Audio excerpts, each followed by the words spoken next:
My God, Max, that is overkill. That's borderline assault, brother. 10 minutes into Netflix and chill. Today on the show, we talk AFL and NRL, Formula One, the NBA, golf, and new Arsenal goalkeeper Matt Turner refuses to sign a Tottenham fan's jersey. I have no idea who you are, mate, but fair play. This is $0 given.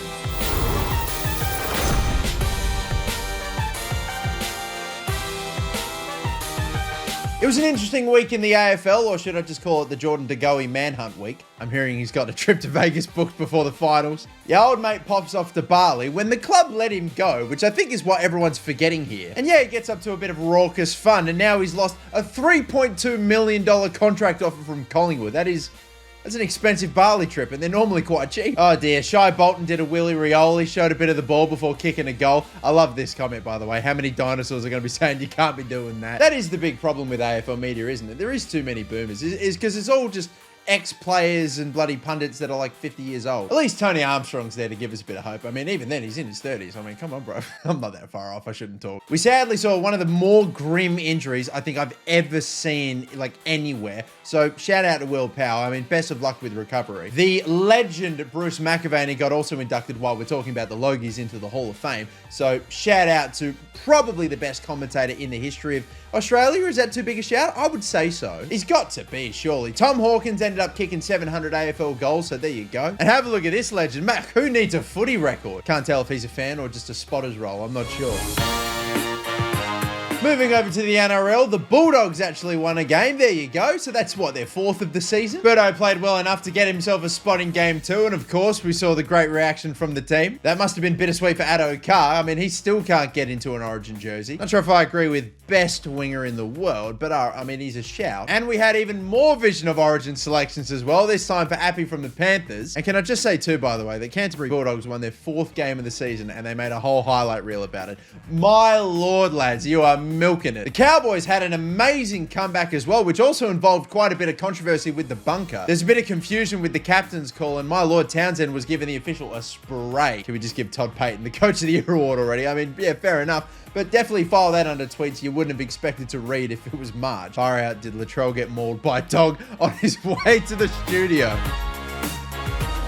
Formula One returned to Canada. Max Verstappen wins again. That's win number 6. And we definitely have to shout out Fernando Alonso getting an Alpine on the front row. That is a sensational drive. It's a shame it didn't really work out for him in the actual race, though. Alonso had some difficulties with his car. Apparently, Hamilton's having difficulties with his car, but still managed to put it on the podium. Hamilton today. Yeah, that's how it feels.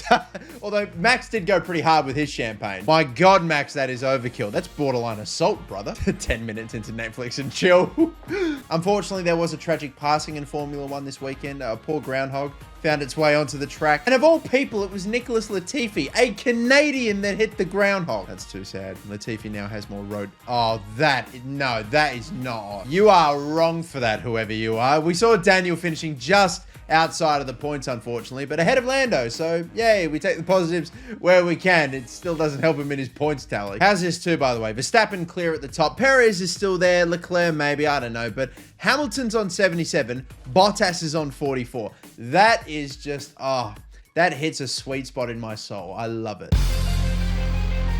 It may have been wrapped up on Friday, but we got to talk about it. Of course, the NBA champions, the Golden State Warriors. Steve Kerr is slowly becoming, like, arguably the most successful man in the history of the NBA. I know Bill Russell won how many rings, but 5 as a player, 4 as a coach. He's played with bloody Michael Jordan and he's coached Steph Curry. This guy is ridiculous. Of course, Stephen Curry got awarded the finals MVP. He had probably his best ever final series. It had eluded him for too long. He's finally got it. He's got 2 NBA MVPs. He's got 4 championships. My God, is this man top 5? Or he's definitely top 10. Arguably the best point guard ever. Draymond Green was copping it heavy throughout the series, but now that they've won, he is trolling it up hard. Just running out of words for this guy. He's an absolute freak of nature. We saw like the fake Klay Thompson walk past security and actually get into the stadium, and as a result, he ended up getting his ass banned from the Chase Center. So fake Klay Thompson can't go to Warriors games now. That is brutal. Brutal, but maybe fair. Andrew Wiggins is on a different planet right now.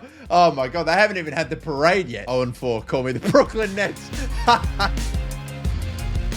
Golf this weekend, we had none of that live golf nonsense. We had a US Open, baby, a major, and it was won by an Englishman, Matthew Fitzpatrick. Only like the second Englishman in like 50 years to win the US Open. This is a really good story, but I kind of have some mixed feelings on it at the same time. Billy Foster, right, has been a caddy for 40 years and he only just won his first major. And look, I can respect the hell out of dedicating like 40 years of your life to something and finally having that big payoff, but my God, mate, do you want to make it any more about you? I mean, it's like, you're not the one swinging the club, bro. I'm not saying he shouldn't be happy, but like, compare his celebration to Fitzpatrick. It looks like Fitzpatrick didn't even care. Oh dear, anyway. It sucks to be Will Zalatoris. He's been runner-up now God knows how many times in majors. I mean, eventually, surely it will happen. We also had an ace at the US Open at Brookline as well. That would be Cameron Young hitting in, wow, only the 48th. This has been a competition that's been running for over 100 years. That is rare stuff. And to get a bit of an idea of how ridiculous it can be to putt on some of these surfaces, how on earth does this end up in the hole? That's absolute nonsense. That ball broke so hard, it broke harder than bloody Grayson Murray's clubs. He absolutely had a temper tantrum. My God, he was even chucking his putter. I mean,